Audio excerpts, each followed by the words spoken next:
السلام عليكم. هدي aad ku cusub tahay channelkan Diyaarama Lacabka fadlan subscribe saar la soco barnaamijyada wiikiiba hal mar hooyo iyo dhalaan. Maanta barnaamijkeenu wuxuu ku saabsan yahay xaaladda loo yaqaan dhiciska ee hooyadu la kulanto saddexda bilood oo ugu horeeya uurkeeda amaba afka qalaad lagu yiraahdo abortion-ka. Xaaladani badanka waxay dhacdaa saddexda bilood oo ugu horeeya badanka dhacdaa. Haddaba dhicisku waa dhimashada dabiiciga ah ee ku timaada uurjiifka ama uurjiifada ilmaha ka hor intaysan awoodin inay ku noolaato dibadda hooyada amaba ay ku badbaado makaanka dhexdiisa ay ku korto si uu u dhasho isagoo caafimaad qaba ilmaha yari. Haddaba ereyga caafimaad ee lagu qeexo dhiciska waa ilmo iska soo tuurista lama filaanka ah ee la kulanta hooyada. Haddaba dumarka garanaya inay uur leeyihiin qiyaastii 15% ilaa 20% ayaa dhicisooba. Tani waxay ka dhigan tahay 5 haweenba inay soo maraan xaaladda loo yaqaan dhiciska ama afka qalaad lagu yiraahdo abortion-ka. Haddaba waa maxay calaamadaha lagu garto abortion-ka? Calaamadaha ugu badan ee dhicintu waa dhiigbaxa ka yimaada taranka saxaha. Tani waxay ku kala duwanaan kartaa kala sooca iftiinka ama dheecaanada khafiifka ah ee dhiigbaxa la xidhiidha dhiigbaxa culayska iyo dhiigbaxa casaanka dhalaalaya ama xinjiraha dhiigbaxa wata ayaa iman kara oo socon kara dhowr maalmood. Haddaba calaamadaha kala duwan ee dhicinta ee la xidhiidha ayaa waxay yihiin casiraad ku timaada ama xanuun ku yimaada qaybta hoose caloosha hooyada ama inaanay hooyadu dareemin astaamihii uurka. Haddaba waxaa jira sababo badan oo sababta dhicisku inuu dhici karo. Haddii haddaba dhicisku uu dhaco in lagu guda jiro saddexda bilood ee ugu horeeya ee uurka, badanaa waxaa sababi kara dhibaatooyin ka yimaada xagga ilmaha oo la xiriira ilmaha aan weli dhalanin.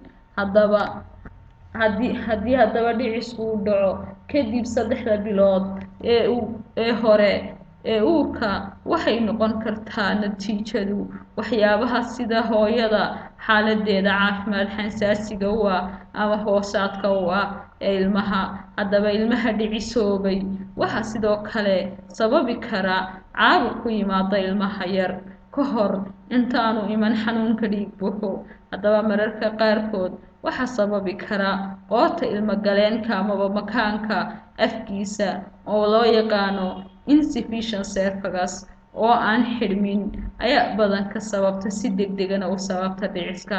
Haddaba saddexda bilood ee ugu horeeya uurjiifka ayaa sababtu ay tahay dhibaatooyinka la xiriira xagga koromosoomyaduna waa dhaxal-sidayaasha ama hidde-sidayaasha loo yaqaano DNA-ga. Haddaba wuxuu ka kooban yahay tilmaamo faahfaahsan oo ka xakameeya arrimo badan oo kala duwan, laga bilaabo sida ay unugyada jirku u koraan ilaa eekaanta indhaha ilmaha.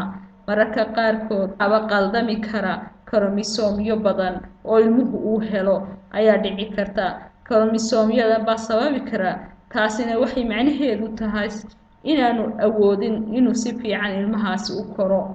Haddaba dhibaatooyinka mandheerta la xidhiidha, mandheertu waa unugga u dhexeeya hooyada iyo ilmaha.